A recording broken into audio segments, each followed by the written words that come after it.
Hey guys, many people have asked me if my talks at the NEC are going to be recorded. The answer is yes, they probably will be, but in previous NEC shows that I have done, I've always had an issue getting the recordings that have been done professionally in a timely fashion, and the ones that I've done myself just haven't been quite good enough in terms of audio quality. So what I thought I would do this time is record myself practicing, because once I've prepared the speech, I like to practice it probably once a day, once every other day, just so that it becomes natural to talk about it. And I try not to use notes. I don't really like using notes, so I try to go through it and so that it just sort of flows on the day and on the stage, well, every day on the stage.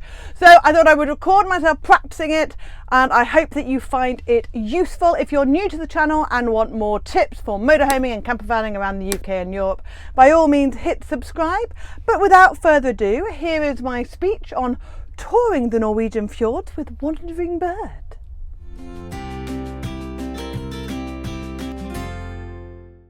Hands up who here has been to Norway, and hands up who would love to visit Norway with their motorhome or campervan, and hands up who would love to go but is a little bit intimidated by such an enormous trip and doesn't really know where to start.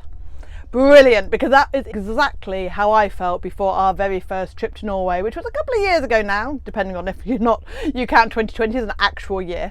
And I really wanted to go. In fact, it was the main reason that I ended up leaving my job and travelling. I used to be an air traffic controller, and the problem with being an air traffic controller is they tend to like you on site, in the ops room, with your headset on and looking at the radar and separating the aircraft, rather than sort of plugging in remotely or working from home. It wasn't really an option in my job.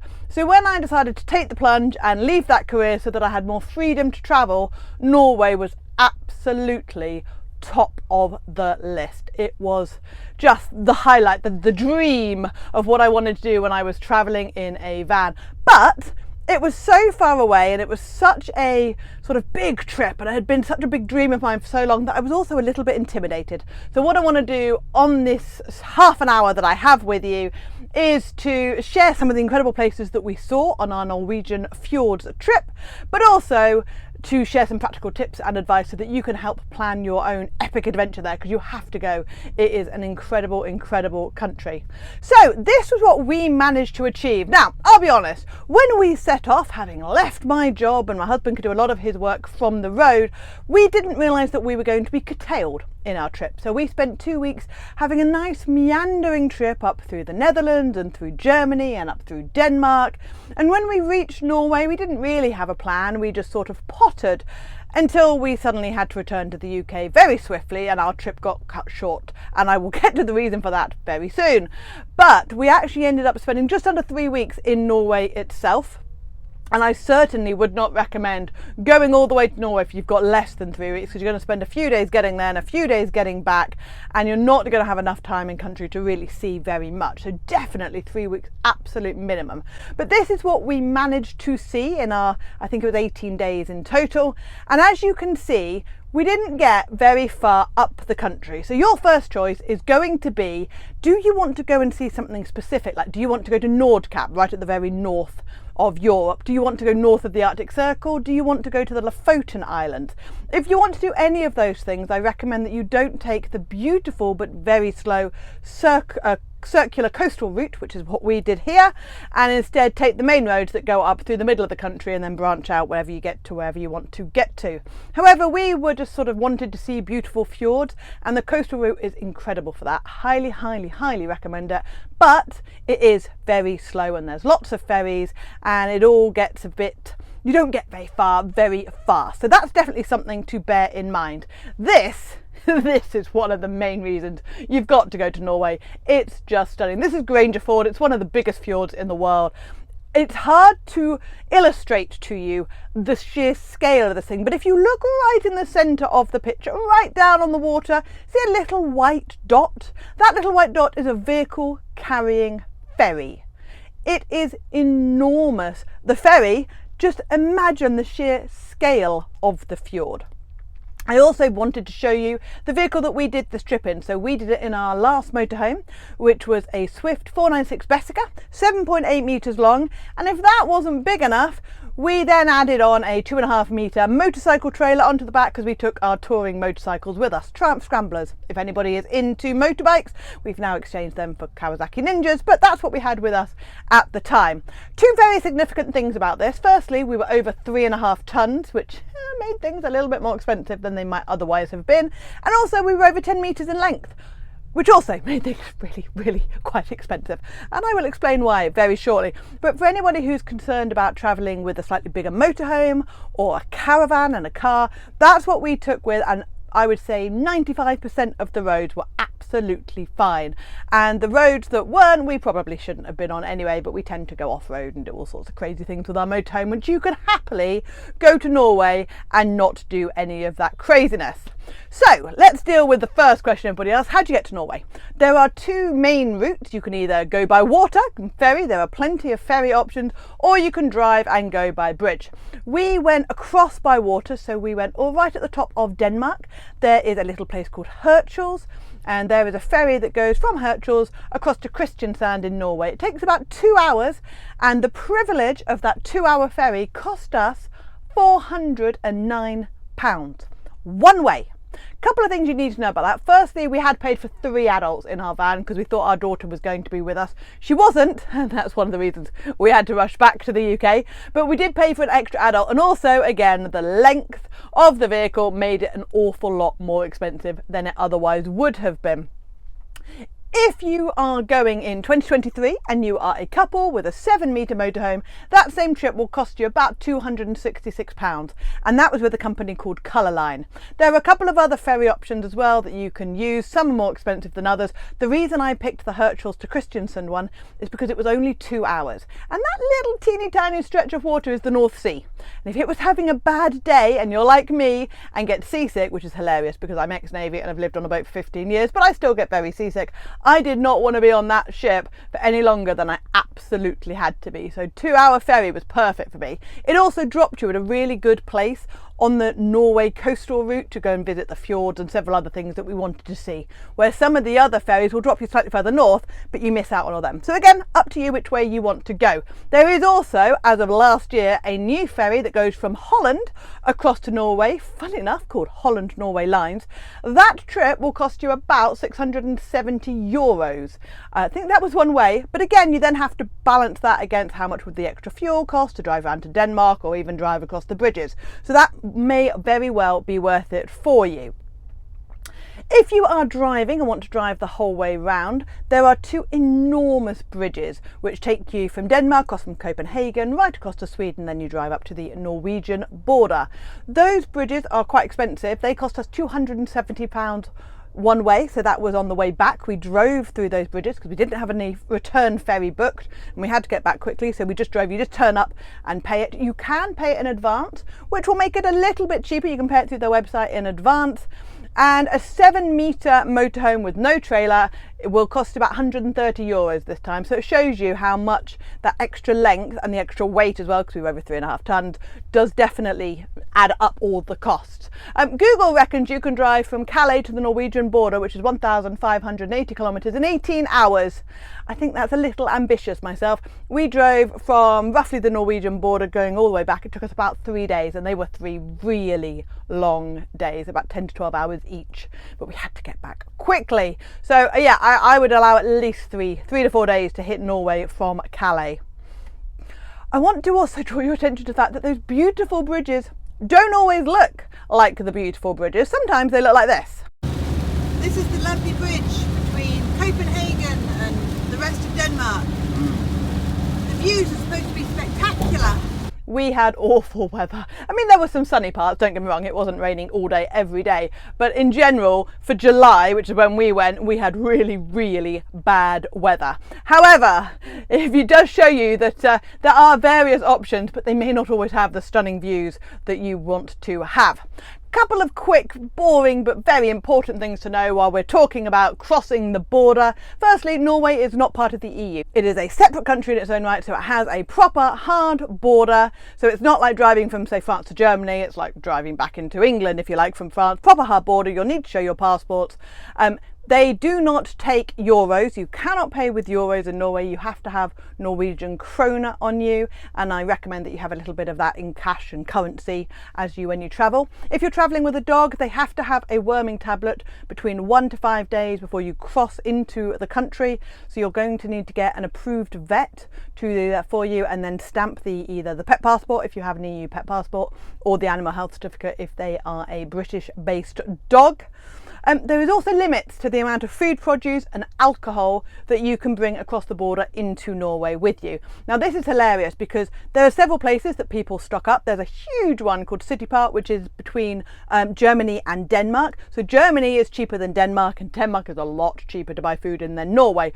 So a lot of people go to the German-Danish border and they stock up there, which is fine, but then they get to the border or the ferry port and they realise that they've got too much alcohol on board. And when we were there, it was really funny because there were lots of these little pockets of people who'd realised they'd got way too much alcohol on board, and they didn't want to pay the extra tax when they crossed into Norway because it's expensive paying that tax to get into Norway and bring alcohol in with you.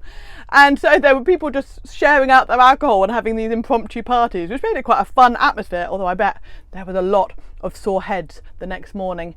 If you want to make your life easier for you at the border, download the Norwegian Customs app, which is available from anywhere that you can download apps from, and in there you can fill in your details. You can tell the Norwegian authorities where you're coming, what you're travelling in, who you are, and also if you've got anything to declare. So if you do choose to carry more alcohol or a certain food produce, and all of the limits are on that app, you can then declare all that or say that you've got nothing to declare, and it makes it a little bit quicker at the border. So back to our story. I hadn't booked anything for our arrival in Norway, our first night, because I was told you could wild camp anywhere, and that is almost true. So we arrived on the evening ferry. It was just getting dark when we arrived in Norway, and we set off looking for somewhere to stay overnight. The problem with the port towns is that they're probably very sick of motorhomes and campervans coming off the ferries, a little bit tired, not really sure what they're doing, and just wanting to stop. And I'm guessing they've had some issues with people blocking roads, blocking access, parking in crazy places, because pretty much everywhere around the town of Kristiansand had no overnight parking signs, which we never go against, or chains across any places that you'd think, oh, that would be a good stopping point. So eventually we found ourselves in this lay-by, which was not quite the glamorous start to our trip that I had envisaged, but it worked, although we did spend the entire night with trucks and coaches and other things going past and shaking the van. But I'm pleased to say it did get better. Now, how we find these places is we use an app called Park 4 Night, and that's the number 4, not FOR. And as you can see, this is just a random snapshot from the south of Norway. There are loads of wild camping spots. Those are the green ones with the tree, and also the black ones with a little picnic table. All of those are places that other people have stayed overnight.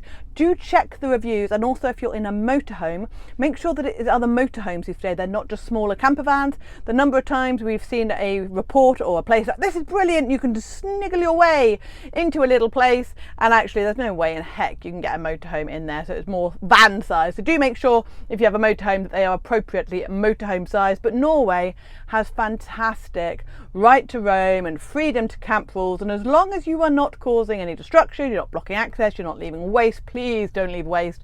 It's such a fantastically clean country, and we do not want to lose the right to enjoy it and the beautiful nature that it has in it. But as long as you're not doing any of those things, you can park pretty much anywhere, and obviously not blocking people's houses or right next to their houses, but there's so much space and there's so much greenery, and there are so many laybys or little camping spots. It's just magic, absolutely magic. One thing you do not find a lot of in Norway, if you look down to the bottom left, are these little red dots. Now those are airs. We use those all the time, pretty much everywhere else in Europe. They're basically approved overnight parking spaces, which are set up by the councils in order to encourage motorhomes to visit the area. But Norway, because they have such relaxed rules about motorhoming and campervanning, they don't have very many of them because they don't need them. There are plenty of campsites around, so those are the black circles with the tent, plenty plenty of campsites for you to stay at if you prefer to stay at campsites rather than wild camping, but we didn't choose to do that. So these are a couple of the places that we stayed. This was one night on the banks of the fjord opposite Preikestolen. Now Preikestolen is a really famous hike. We didn't actually hike it because we got there the day that Mission Impossible, I think it was either 6 or 7, was released, and that was the one that Tom Cruise dangled himself off Preikestolen, and they were doing a screening at the top and several thousand people were going up to watch it. And frankly, I didn't fancy the idea of doing a hike to a sheer cliff with a straight drop, with no barriers, with several thousand people milling around. So I decided to give that one a miss. But the camping spot was fabulous. The local farmer came past, he stopped, he said hello, he asked us if we needed anything, we weren't in anybody's way. It was just brilliant, and their level of English in Norway is just unbelievable. So that was our second night stop. We also stopped here, which was by a ferry port, and we were like, oh, are we in the way here? This, we actually went off on our bikes. So I went and spoke to the local shop, which was just over the road, and said, are we okay here to leave the van? They were like, yes, absolutely, not a problem at all. So we left it there all day. I would never leave my motorhome and go off on the bike in a wild camping spot pretty much anywhere else, but Norway is so safe, and it was just absolutely not a problem at all to leave the van there. Obviously we felt a lot better having asked someone, just making sure, but it was just fabulous. We also stayed underneath a glacier. I'm not even going to try to pronounce the name of it, but it was really cool just being able to wake up and see a glacier there. That was really good fun. And again, wild camping spot, no need to pay. In fact, our entire trip to Norway, and indeed the way up to it and the way back, we only stayed in a campsite one night. That was this one, and that was because we'd run out of underwear and desperately needed to use the laundrette. So we paid £23 for the night. We didn't want any electric because we wanted to stay on this little peninsula bit which didn't need an electric hookup, so we were able to use the laundrette, which cost us a couple of krone. I highly recommend you save your coins both for that and for the sunny stations, which I'll talk about very shortly. And it was just magic right on the banks of the fjord. It was so calm and peaceful, and even though it did rain for most of the night, it was just the most breathtaking views. So again, we didn't book that in advance. We just turned up and were like, have you got space? And as you can see, there was plenty of space for us, and this was in July, so it wasn't particularly crowded. Now I mentioned sunny stations just now, and this is how you get water and waste. Again, we find them using the Park for Night app, and you'll often find them at the services, and they look a little bit like this, little huts. This little shed hides the sunny station. So all you do there is you pop in your krone, the appropriate amount will be listed somewhere what you need to do, and then you press one of those yellow buttons. So one is drinking water and the other one is chemical waste for your toilet, and you will 99% of the time find a grey waste grate somewhere in the services, so you can pull over and just empty your grey waste in the appropriate fashion. If you have got refillable gas tanks, there are plenty of LPG stations all over Norway as well. We find them, normally I use the mylpg.eu app, and you can still use that in Norway, but the one that we found to be more accurate was the website lpgnorge.no, and that had all the places listed where you could get refillable gas. They either use the UK or the Dutch bayonet, so make sure that you've got the appropriate adapters with you when you get your system fitted. You should have had the adapters. If not, ask your provider to give you some new ones. And if you do have exchangeable bottles, obviously if you buy a bottle of gas in Norway, it's unlikely to fit onto a UK system. You're going to need the appropriate pigtail, so make sure that you have the little hose bit that goes from your gas system and will connect to a Norwegian gas bottle. But that's a really expensive way of doing it. If you are planning to do a longer trip like Norway and you're going to be doing a lot of trips to Europe, I highly recommend you get a refillable system fitted. It will pay for itself in no end. Question people ask me about are the roads. Now, as you can see here, this was a one lane each way road, perfectly fine, and our motorhome, even if it was slightly bigger and slightly longer than a normal vehicle might be, not a problem at all. They obviously, of course, have the big motorways that we go up and down the centre normally of Norway, and those are the big ones. They've got 2 or even 3 lanes sometimes, but we didn't use that very much because obviously we were doing the coastal route. Sometimes the roads are a little bit circuitous, but again, they're absolutely drivable even in motorhomes. Sometimes they're very narrow. Now this is one of the roads that I was like, if you're a little bit anxious about this, you might not want to do these kind of roads. This is very similar to actually the trip I've just done up to Scotland. We had lots of places like this. So it was a single track lane with passing places. And as you can see, the motorhome took up pretty much the entire width. of the road. And sometimes when you're on roads like that, it can be a little bit more scary when you have something like this coming the other direction.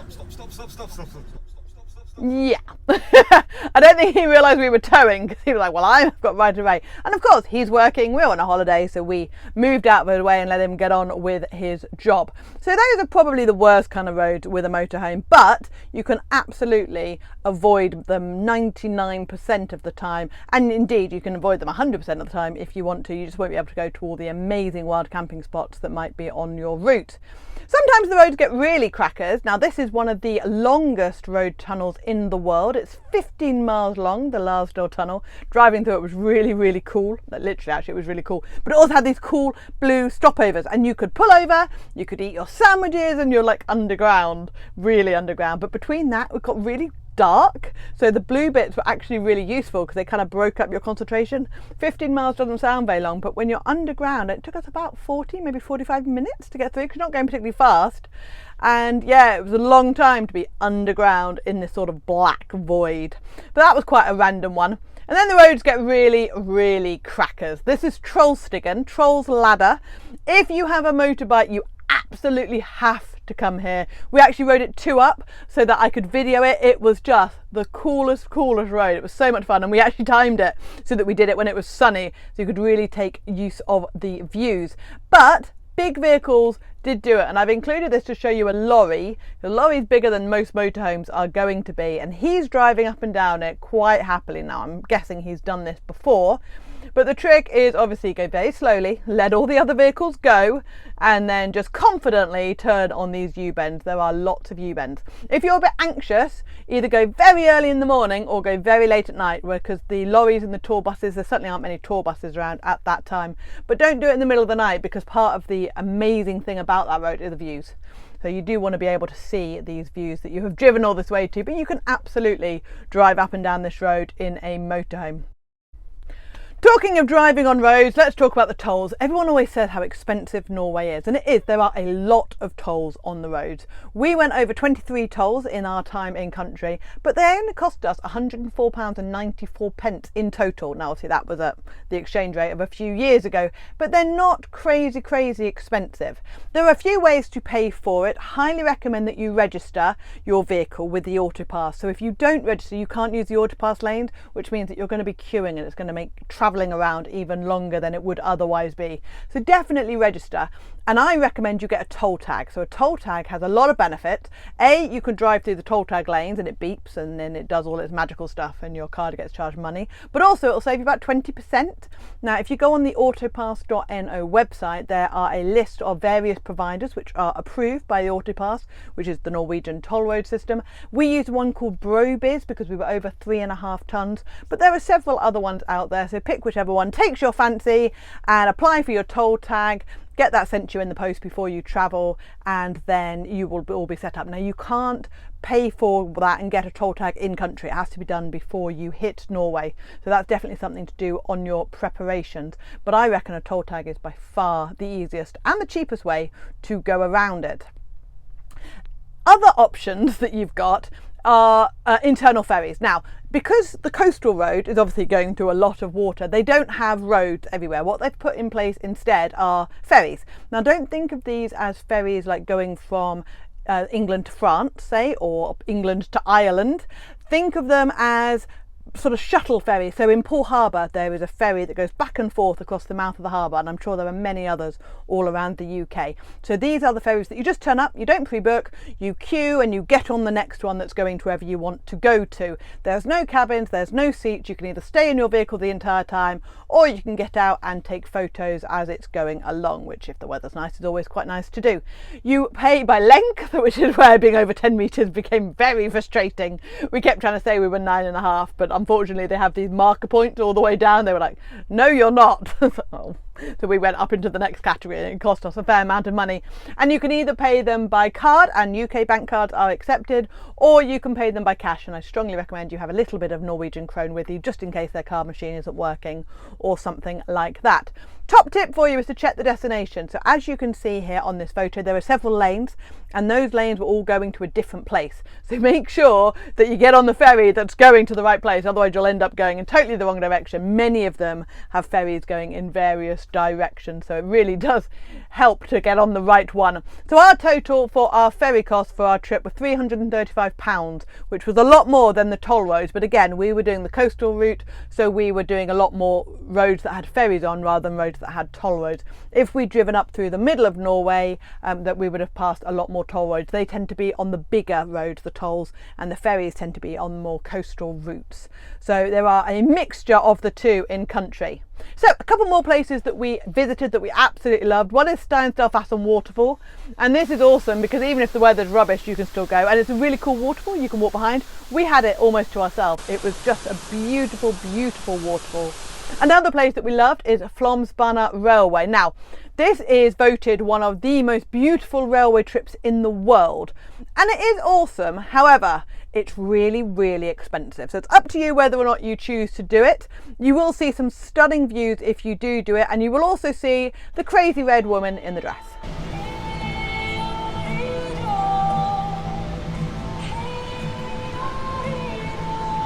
She's supposed to be a siren beckoning you into the waterfall, and the train literally stops, everyone gets out, watches the crazy woman dancing around in the red dress, gets back on, and the train goes off again.